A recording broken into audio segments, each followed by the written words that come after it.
president of Poland today called the hospital attack what it was. Take a listen. It is obvious to us that in Ukraine, Russians are committing war crimes. If hospitals are bombed where pregnant women are staying, where children are staying, when ordinary people are killed where bombs are dropped, when missiles are launched into residential houses where there are no military installations, then this is an act of barbarity bearing the features of a genocide. Standing right beside the United States Vice President on a trip to Poland, Kamala Harris. So far, Poland, a NATO member state, has taken in 1.5 million Ukrainian refugees since this war began. And incidentally, if you are keeping track, that was just 2 weeks ago tonight. I want to stop here and let two very smart people break down all of these developments today and others that I haven't even mentioned yet. Linda Feldman is the Washington bureau chief for the Christian Science Monitor and was Moscow bureau chief before that. Hal Kempfer is a retired Marine Corps intelligence officer and CEO of Global Risk Intelligence and Planning.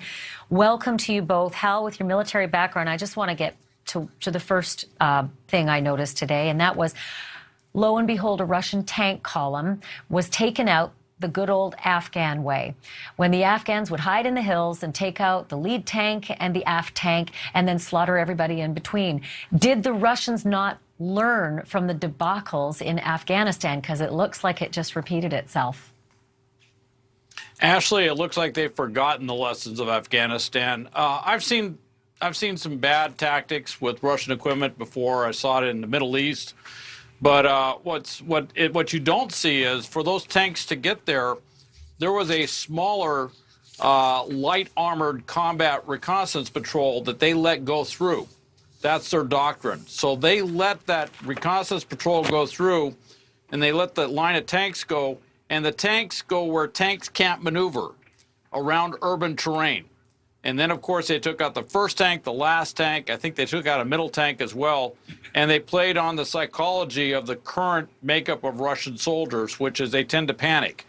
And when they get hit with that, there has been a proclivity for them to pop the hatch and go running. And then the Ukrainians come in and they seize the vehicles and drive away with them. It's one way to acquire equipment on the battlefield. You know, I've spent some time riding around in an M1A1 tank, but I am by no means able to scan the video that we're seeing now and be able to decipher those TOS-1 weapons that I just mentioned, the kind that basically are oxygen eaters banned around civilian areas. Are you able to see that when you looked at that video? Were you able to spot those weapons? I don't know if they were thermobaric or not. I wasn't quite sure. The thermobaric weapons are pretty horrendous. Only the Russians are using them. They're fuel air. They're not banned by international convention, but they are very restricted.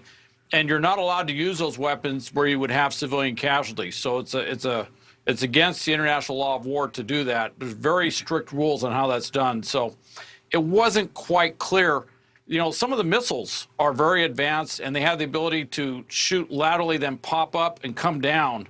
So it could have been that as well, like a Javelin, or maybe even what the Brits make, which is a NLAW, light anti-armor weapon.